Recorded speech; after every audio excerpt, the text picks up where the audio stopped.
Hello, everyone. Welcome to the Cheer Athlete. Today I have with me Coach TJ from Streamline Cheer in Minnesota, and I'm very excited to talk to TJ about her company and her consulting company and the programs that she offers today. So welcome to the Cheer Athlete podcast, TJ. Thanks so much, Laura. I'm so excited to be here. So tell us, how did your journey into cheerleading start, and how did you get started into Streamline Cheer? Yeah, so I had a very non-traditional entry into cheerleading. I have an older brother who's 7 years older than me. And when I was in elementary school, he was in high school and he was on the cheerleading team. And he would come home and he would teach me all of the stunts so that he could practice. And I kind of became part of the cheer family at that really young age. And I just could not wait to become a part of it, be old enough to join that team growing up. Um, when I finally reached that age, the team unfortunately disbanded, and I never had the opportunity to be a cheerleader in high school. But I decided that college was going to be a new opportunity for me and a fresh start. So my senior year of high school, I started going to tumbling classes and self-training after hours at a gymnastics gym. And I did that for all of my senior year and half of my freshman year of college, before I tried out in the spring of my freshman year for the University of Milwaukee, University of Wisconsin Milwaukee's cheerleading team, and made that team. So I cheered there for 3 years, taking them to their inaugural year at the NCAA Nationals. We competed 2 years there before I aged out. And then I was there 3 years, captained my final year. And that kind of like really kicked off my cheerleading journey for me, getting involved in college cheer and being a part of that, running kind of camps and clinics as a college cheer athlete. After college, I got into like I call it my big girl job with my office and my desk and all of those things using my college major. And it took me maybe 6 months before I realized that I just missed cheer so much and I could not be away from it. So I lucked into a coaching position at a local all-star gym, and within 3 months realized that there's a huge training gap in cheerleading that people are not talking about and is not getting fixed. And I'm like, I have the knowledge to fix it and I have the passion to fix it. So Streamline Cheer was born, and within the next year, programs and services started being offered, and we have been on the ground running ever since. That's awesome. It's an incredible journey. And it's, in today's day and age, kids start cheering at like 3 years old. I cheered in high school, and that's when I started. My sister started younger and Pop Warner, and I'm way older, but, that's not the business, not the point of this. But nowadays kids are in there at like 3 years old in the cheer gym, and one thing I'm passionate about is I actually think, especially at the youth age, it's important to mix things up and to learn different skills and to challenge your bodies in different ways. And so starting as a high school athlete on the sake of for the sake of injury, that's number one, amazing. And then you cheered in college, so that, and to teach yourself and push yourself, that I think that's incredible. And you can tell your passion about it just because your drive to continue going and do that. What are three things that you've learned as being a coach for Streamline? Gosh, only three? Or more. I think so. This kind of actually goes back a little bit. There's one lesson I really learned in college that my college coach taught me that I have taken really to heart, as I've grown as a coach in Streamline and also for my own athletes, that I'm kind of a no BS type of person, and I've always been that way. But learning how to communicate it with tact and grace, and working with people instead of just getting frustrated and yelling about it. And my coach had that conversation with me, and the way that she presented it to me was so tactful and so graceful that it was just I want to be able to talk to people like that. I want to be able to communicate that and like not make them feel ashamed or not make them feel like they're lesser because of like their emotions and the way that they're feeling or reacting to a situation. It was like a switch for me, and I have worked really hard on building myself and developing myself to be able to speak to my athletes and other coaches in the exact same way. So no matter how frustrated I am, it's coming off with compassion and problem solving and we're in this together mentality. So that's probably one of my biggest lessons that I take with me. Other lessons that I've learned are that there are a lot of coaches out there that have been thrown into the sport who have no idea about cheerleading. I hear this story all of the time. I'm a new coach. Our coach left mid-season. My daughter was on the team and I just couldn't see the team go to waste. So I stepped in to like provide that adult supervision, but I don't know anything and I want to learn more.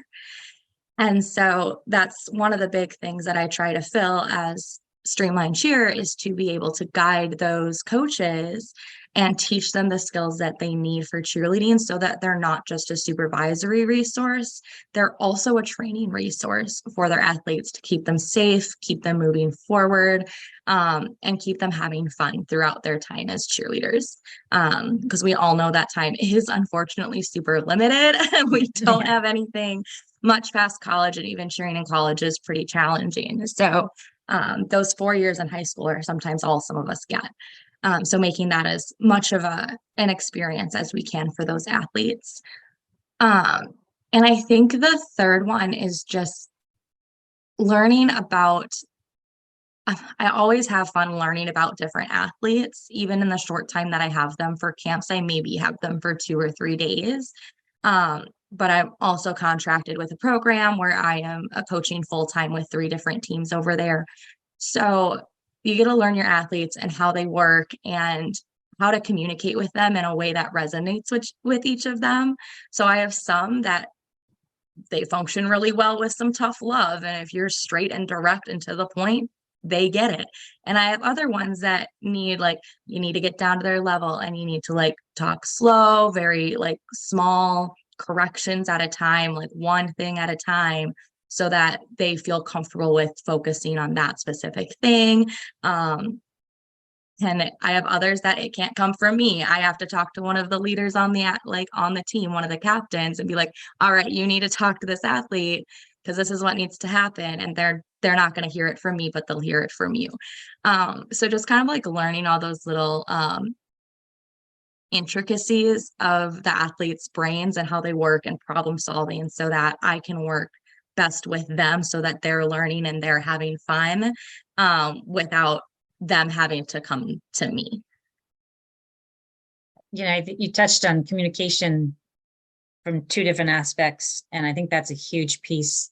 You know, so often we think we just got to kind of bark orders or, you know, do it this way. But like when you really dive into getting to know the athlete and what makes them tick and what makes them want to be there and being able to listen to them, I think that's huge. And that's what communication is. And that's a skill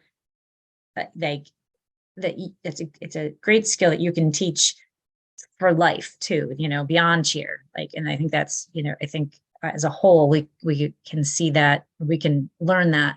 I know that's one lesson that I started learning and have to keep learning now, but, you know, through cheer and especially as a coach. And I, you know, I certainly know I could have done better. And, but I think that's a key takeaway is like learning to listen, communicate, and getting to know them. You do clinics for people. I know, like, I know your website, you've got a ton of resources and guides for how to improve different skills and blog and all and everything on there. So definitely go, if you're listening to this, go check that out.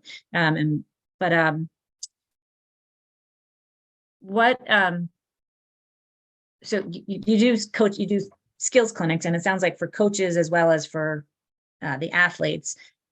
So how do you, it's got to be challenging just going in as a clinic to actually get to know them quick. What's the hardest thing about, embracing this communication and learning to all those 3 tips and incorporating that into a short time. When you're coaching a team, you're there, you get to know them better and quicker, or it's easier.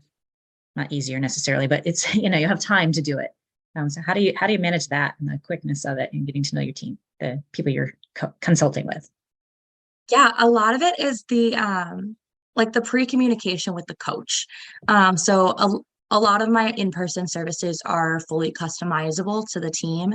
So I have a very open communication line with the coach for like where the team is at, what their goals are, where we're moving to, and all of those things, so that I am meeting the team where they are and bringing them where the coach has the vision for them to go.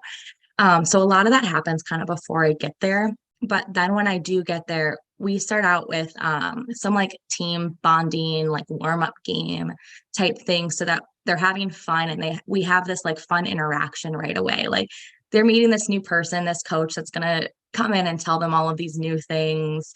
And like that can be pretty intimidating, especially to young athletes. So kind of like getting that warm up, get us all laughing together, joking around a little bit while still getting our bodies ready is one of the things that I really implement to make sure that happens. I also like to communicate a lot of trust with them at the beginning. I always start out with like my job this week is to help you guys move forward, and I'm going to give you my 100%, and I ask that you give me that in return. And so just kind of like setting a general guideline and a boundary that they have all of me if I have all of them. And it starts to create a mutual respect and trust between us that helps us move forward safely.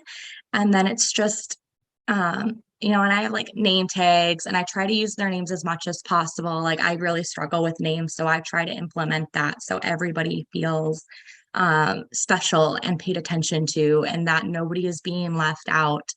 And just really trying to spread out that attention so that everybody gets some from me.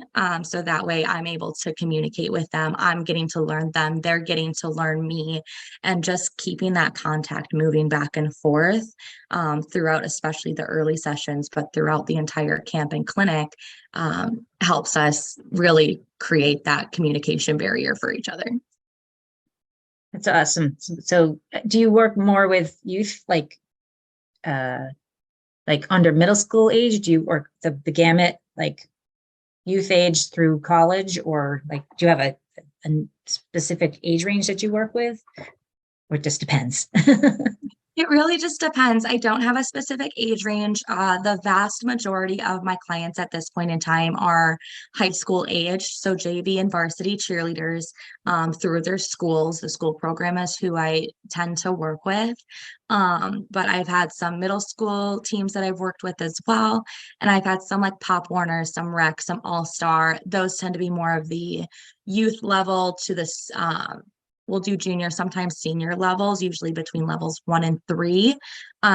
Those teams are more just really looking for the foundational stuff to get them started. And then like the high school aged, a lot of them don't start until middle school or high school. So we're still building foundations, but we have to build it quickly. Their score sheet is so vast, and they want to be competitive often, so that we have to start the basics, get really strong basics very quickly so that they're prepared to keep moving forward. That's got to be a challenge and doing that. And I always appreciated when when I was coaching, I used to have people come in to do clinics as well as on top of going to camp, and it was always very helpful for me as a coach. Because I learned just from your coaching cues, I learned. And so, but it's very quick. And you're like, could you just stay for another, 6 months, maybe? Are there any tips that you would, that you can give, like just quick and easy tips for cheerleaders or for parents of cheerleaders who are trying to help their kids do stuff at home and drills at home? Like what are some easy things that they could or it doesn't have to be easy, but things that they could work on at home on their own to help get them either ready for a clinic like this or just ready to cheer in general? Yeah, I think it really comes down to the basics. Any type of body weight strength training is going to be super helpful. Conditioning is something none of us really like doing, but it's so important to have the strength and the power to be lifting other athletes or to be tumbling across the floor. So basic conditioning exercises at home are going to go a long way as long as you stay consistent with them. And same with flexibility. As long as you take a little bit of time every day or every other day to start stretching your bodies, then that's going to go a long way in our flexibility and also injury prevention. Very true. I know, like as we talked about, you've got a lot of info on your website. Tell us a little bit more about the programs you offer, and if you have anything going on, like what's coming up this summer for you. Yeah, so my big offers this summer that we're booking for right now are camps for athletes and also training experiences for coaches. And we can sometimes put those together where we're training athletes and coaches, same skills kind of at the same time. So we're booking for those right now. Also, throughout the season, I can do in-person skills clinics, just kind of popping in to focus on one particular area that you guys need help with. And I also have virtual skill reviews. So super cheap. Those are $10. You send in a video of a skill and I will like mark up your video and I'll talk you through what I see, what the reasoning is on like why that's good or not so good, how to fix it, drills for you, and kind of just give the whole shebang right in there virtually for parents or athletes or coaches or whoever needs it to just be like, I need another set of eyes on this, please help. And I take care of all of that for you. Awesome. So you have a combination of in-person and virtual coaching resources. Yes. Yeah, that's awesome. You're busy. Yes, and I like it that way. Yeah, that's, I know. I think that's another thing, like, when you cheer in college specifically, you have to keep up with your studies and you have to put in extra stunt time or extra tumble time and be at practice and be on top of things and do all this stuff. And I say college because I think I felt like it was more intense in college, like just making sure it's structured, but like you kind of get used to that. And somebody else talked about this on a different podcast, but you get used to that busy go schedule, and I think as we transition into adults, we kind of feed into that, or would not feed into that, but we need that to kind of keep us going. I think it's part of our nature as cheerleaders. So, it's, I hope you also take care of time for you, but, and absolutely. That's important. I love, I think I resonate a lot with your approach to getting to know your cheerleaders and your team and kind of meeting them where they're at and taking them where they need to be. I think that's a huge piece of coaching in general. And if you offer that to your coaches, the coaches that you coach, as well as, you're going to do them a huge service so that they enjoy the process and they want to keep cheering, for life like we do, and so I appreciate you for that. Keep up the good work. Thank you. So if people want to reach you and find you, how can they connect with you? Absolutely. So I am on Facebook and Instagram at Streamline Cheer. I also have a website, streamlinecheer.com. And if you ever want to send me an email or have anything looked at with any questions, you can reach me at Coach TJ at streamlinecheer.com. Perfect. And we'll put all those links in the show notes below. And I'll also encourage you to sign up for Coach TJ's email list because she's got some great content and provides a lot of information and good educational resources that just by email, and she's got a great blog. So go check that out. Is there anything that we missed that we want to talk about today? I don't think so. I want to make sure that everybody just keeps moving forward and doing so safely and efficiently. And I love your podcast and your Facebook group and all of those things that we're really pushing for to keep our athletes safe in this kind of ever-changing field of cheerleading where it's more push despite injury instead of injury avoidance. So really just kind of doing all of the basic things and taking the time for progressions and caring for ourselves and our athletes to make sure that that's where our priority sits so that we have the best experience possible. Absolutely. And I appreciate you being part of that group. And I think it's I think it's a big mission, and especially in the ever changing world of, of cheer. So. Absolutely. Well, thanks again for joining us, TJ. I look forward to continuing to talk with you and hearing all about everything you do this summer and beyond. And good luck at your upcoming competition soon.